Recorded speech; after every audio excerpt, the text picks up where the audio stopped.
Les meilleurs leaders éclairés sont dans la foi. La foi, qu'est-ce que c'est? Ce n'est pas nécessairement la foi en Dieu, bien que la foi en Dieu puisse rentrer dans ce critère de la foi.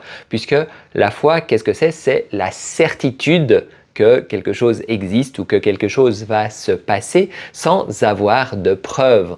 Eh bien, quand on a la foi, par exemple, en Dieu, eh bien, on sait que Dieu existe. C'est pas je doute, je me dis ah peut-être que Dieu existe ou peut-être pas. Non.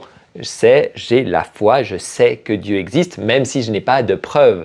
Les gens qui disent « Dieu, envoie-moi une preuve pour me montrer que tu existes », eh bien, ceux-là, ils n'ont pas la foi, en fait. Ils sont en train de demander des preuves. Forcément, si j'ai une preuve de quelque chose, eh bien, ce n'est pas une histoire de foi.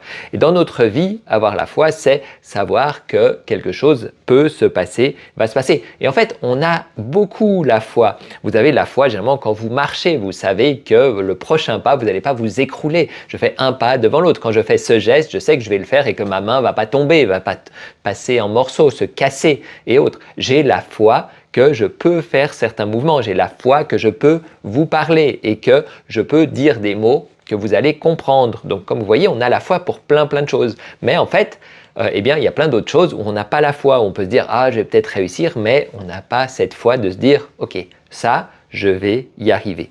Et donc, c'est très important pour un leader éclairé d'avoir la foi en lui et aussi la foi en l'autre. Et bien sûr, l'idéal, c'est d'avoir aussi la foi dans le divin qui va pouvoir comme ça nous porter et nous permettre d'obtenir le meilleur, que ce soit pour nous ou pour les autres. Donc, pour cultiver cette foi, eh bien, il est important de se retourner en soi et de justement la cultiver, la comprendre, se rendre compte déjà de tous les aspects de notre vie où on a la foi et peu à peu, on va comme ça pouvoir développer la foi dans d'autres choses, des choses dans lesquelles on a justement à la base moins la foi.